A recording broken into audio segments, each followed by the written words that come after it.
Oh my god!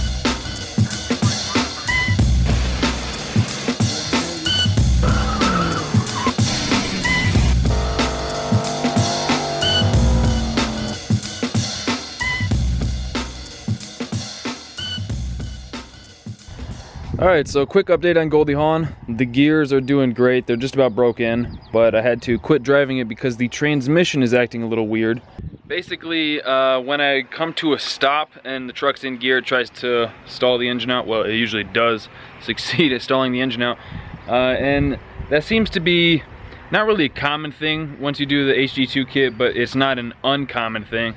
So either I could put the other pump in or drill this one out for like a relief, or what I'll probably do, since that way I don't have to take the transmission out, is put a Sonic's, oh, what is it called? A line to lube regulated, I don't remember what it's called. I was doing a little bit of reading on it earlier to try and get kind of familiar with what's going on with it. Just reading a bunch of forums, seeing other people that had similar kind of experiences, and it seems like they all fixed it with doing the, it's like a lube regulated, I got it on Summit. Let's see.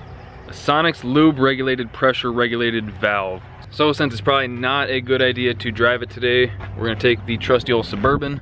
And man, this thing has just been killing it lately. Bam. Fires right up. Yep, still tapping a bit, but that's okay. Its time will come, unless I sell it. I might sell it.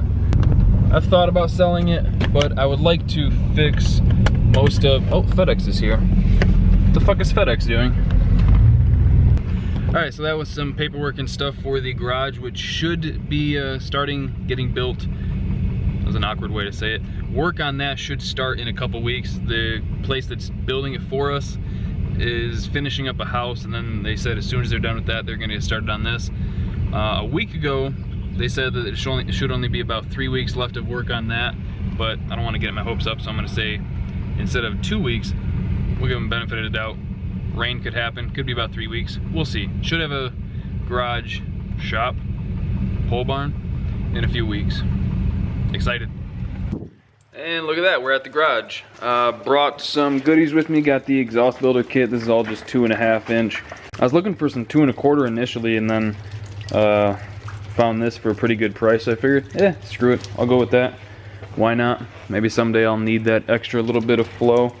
And then this is some steel to redo the steering link. This is solid 1 inch tube, and then this is pretty thick. What are you doing? I don't even know what you are, but you're dead now. Fucking bugs. This is like pretty thick. I think that's like 3/4 maybe by 2. And the plan is, because the way it's set up right now, it has stuff like this, but about 1 inch thick, just butt welded to the end. What I want to do with it this time is have it kind of like this. That way there's just a whole lot more side to side strength with it, and then I'll have it welded to the bottom of the link there. I know that modifying a steering link isn't the best thing to do. I'm well aware of that, but I'm trying to make it as strong as I can and still work. This side definitely gets closer, so like I said, I'm going to weld it under this, so it might actually give a little bit more clearance, because it'll go down here. I don't know if you guys can even see what I'm talking about. So that is something I'm hoping to get done today. And then another thing I want to do is see about lifting the motor up a little bit. First, I want to get the steering link done, because the other side is in place right now. This side needs to drop about 1/2 inch, 3/4, maybe more than that, I don't know. And if that frees up enough room, I'll leave it like that. But if it doesn't, I'm going to try to lift the engine a little bit. I might bring it back forward, I don't know. Might ditch the sway bar so I can do that. I was thinking about it, and the up and forward would work, but I think it'll be more work than necessary, or I think it'll be more work than is worth it to try to keep everything in the engine bay. This would be fine if I was gonna do a couple twin turbskis sticking out of the hood. Oh, speaking of twins, that's kind of a weird segue. Speaking of twin turbskis sticking out of the hood of an RX-7, I do watch, what is he called now? Meticulous. I do watch his channel. I remember when he was Suicide CRX. I stumbled on him when I first got the RX-7, like a year and a half ago, maybe 2 years, I don't know. Been watching him for a while. I am aware of his channel, and I will say that it would be so much easier to do smaller twins and keep those under the hood. Because you could literally have it just like this, come straight into the turbo, deal with your shit there, same thing on the other side, and then go down and then cut this little like core supporty area, go right into the throttle body. But tiny twins are kind of lame, so I'm gonna go big single and try and make it more complicated for myself. But like I said, I want to try to lift the engine up if I have to, so that I can flip the manifold so that they're back down, and that'll just make it a whole lot easier to keep everything tucked out of the way. Alright, I know I'm kind of all over the place with these videos. It's because I'll start working on something and then something else is kind of in the way, so I'm kind of jumping all over the place. But I've got the engine bolted in to the motor mount. You can see the bolt right there. So this is where it's going to sit. It might... I have to keep a little bit of pressure on it so that it doesn't tilt back too far. But this... I don't know, let's see if the front sinks down anymore. I don't think it will. No, it just starts to tilt immediately, so let's go back up with the back to get that about where I think it's going to be with the trans, real close to there.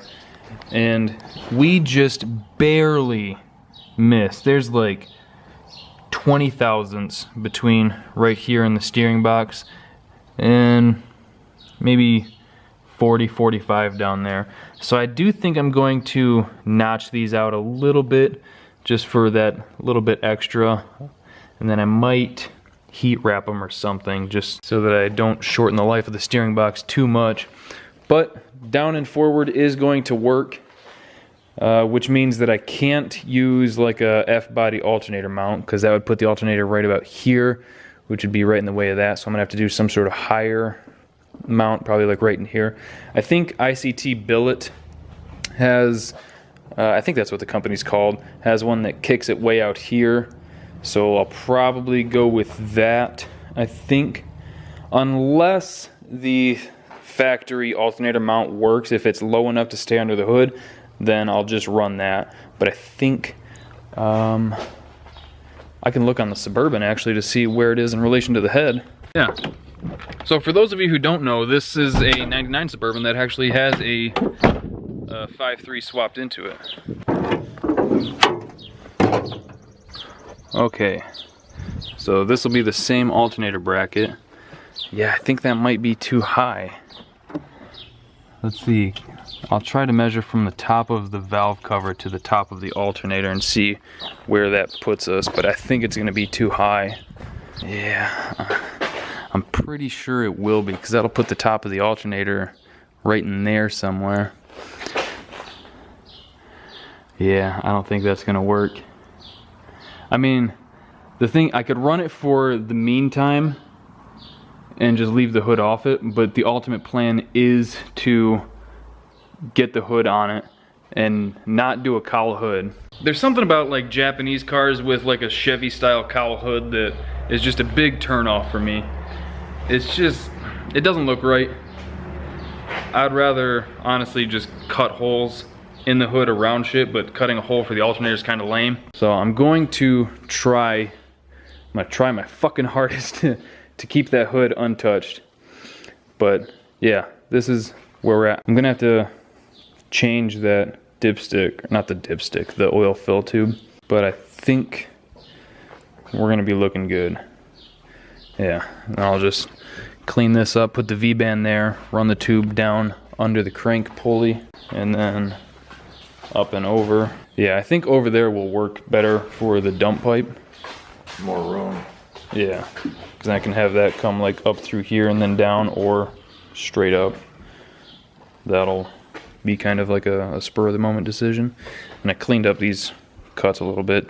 There was like a 90-degree there that I took out.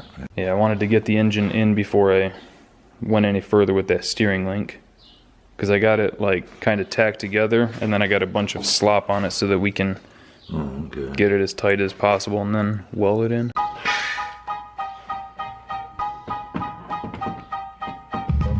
This one I'm going to try and get more straight so it comes straight out, and then kick it down.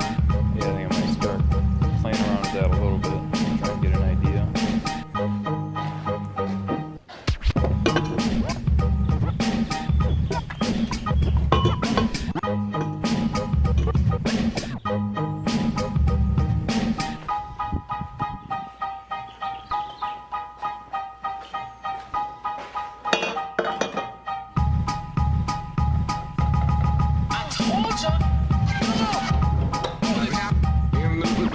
Get on it.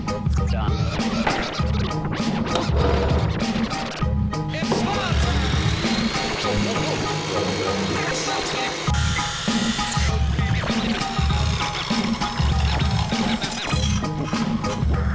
Ladies and gentlemen, bass.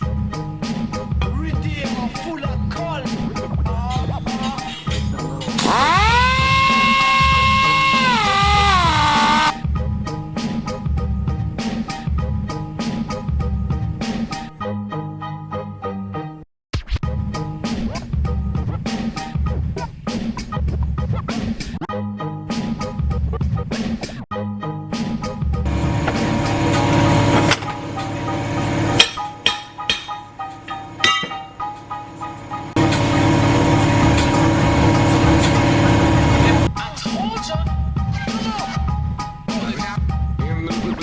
Get on it.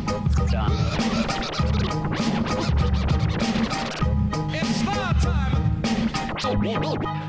Alright, passenger side is almost done. I gotta unbutton this, it is warm. But I was doing a lot of cutting and welding, and I didn't want my nitrous outlet shirt to get singed. Now these are far from my best welds. I kept, well, I shouldn't say I kept, I had to fill initial gaps, and then I'd occasionally blow another hole through there, so I just fucking said screw it, I'm just gonna lay it on there, get it sealed. If I really care about looks later, I'll knock some of it down and try and make it look nice, but there you can go. There you can go, what the fuck. But there you can see kind of what we're working with over here. I think I'm just going to weld this right to this merge collector, and then I'll put the V-band right in here somewhere. That is still warm. But yeah, I'll just cut that, put the V-band right in there somewhere.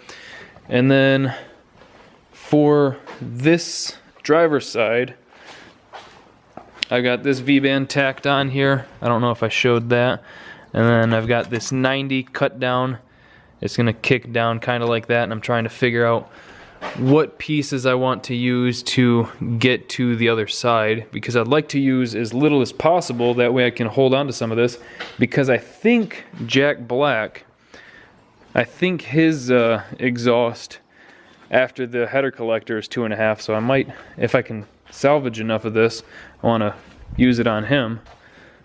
So I'm trying to kind of think ahead a little bit and mock as much stuff up without cutting it as possible. Luckily, I've only made those two cuts, I think. Cut that 90 and cut that 45. I think those are the only ones I've cut so far. So that's convenient. Yeah, this, if I had taken longer to get better fitment, that would have been fine, but I mean, it'll work really well. And then I'll probably, I'm not sure if I want to do one huge wastegate down there, or if I want each individual side to have its own wastegate. I could use a smaller one for that, which is what I'm leaning towards. I think it'll be safer, because if I were to do just one big wastegate, it would be off this other side, kind of down here somewhere. And then I would be concerned a little bit with this side still blowing right into it, causing a little bit of boost creep. So I might do one down here, that way it's out of the way of the downpipe, because I can bring that right through here. So if I do that off the bottom, I can do something kind of similar for the other side maybe. Or what I could do is go full sloppy and just put it right on the back housing right here. I mean, I've got all this room now. And I am going to brace the turbo off this. I mean, also, check this out. I was a little happy with that. Yeah, so I haven't ordered the wastegates yet because I'm not sure. I wanted to get this all kind of figured out first before I ordered those. Because, I mean, there's finite room here. So if I can't fit 2, I didn't want to order 2. But I'd rather do the 2, I think. And I think that placement for the turbo is going to be really good. And it's lower than, let's see if you can see it on camera. It's lower than the top of the headlight little deal right there. So I know that it'll fit under the hood. So that was nice. And I could figure something out so that it's getting like more fresh air, but I think it'll be fine from there. The guy that I'm like half-heartedly copying, his was angled more this way, and I was worried about the turbo sucking in a bunch of heat from the radiator. I think this will work pretty well. I was hoping that I could get this pointed straight down, but I'm gonna have to put it on a little bit of an angle, which isn't the end of the world. It just means a little bit more finagling with the cold side. But yeah, I think we are coming together. I should throw a tack on that so that this can't move, because I'm really happy with where that's located right now. Yeah, I think I'm gonna do that real quick, and then I'm gonna get back to work on this side. And then once this is, I at least want it all tacked together. And then once it's all tacked together and everything's figured out, I'm gonna call it a night, because I'm tired. I've been here for a while, and not a whole lot has gotten done, honestly. All right, hot side is all tacked together. Showed you the other side earlier. Now I got the driver's side going down under the crank pulley and looping up around. And I actually think we'll be able to keep the sway bar too. Oh yeah. Yeah. Just have to add a V-band over on that side and then right there too. But that's not a big deal. Took a little while, but that thing fits fucking great. And the turbo is under the top of the light thing still. The light motors. You only need one band right here. Yeah, I could leave that one with the... Yeah, when you disconnect the turbo, just leave it with the manifold. Yeah, just pull the manifold and that little pipe out. I may. We'll see. Hell yeah, man. How's that for progress? Yeah. I think that turned out really well. It's the first time I've ever like actually made an exhaust system. Well, there's the one time on the bike, but I'm not gonna count that because that was a little shorty exhaust. Just get it all welded up. Yeah. Got to figure out where I want to put what I want to do for the wastegates, but that's not a big deal. And it'll clear the belt line up too. This is gonna work sweet. I think that's a good spot to end it for the day. It's just oil goes in and out. Yeah, that has to get clocked so that it's straight up and down. Yeah. And then I was saying earlier, I think the header collector on Jack Black, that's 2.5, right? Not 3? 2.5. Which means we can use all this to throw something on that. If you wanted. Since that's your deal now. Yeah, I just like open headers. Yeah. They're not bad. Well, I'll keep this around for something else then. I definitely think that that's where we're gonna end it for today. Definitely ending it on a high note. Yeah. Quit filming before something fucks up. Yeah. So, hope you guys enjoyed the video. I know I certainly did. So, thank you for watching. Thank you for liking, commenting, and subscribing. We'll see you next time.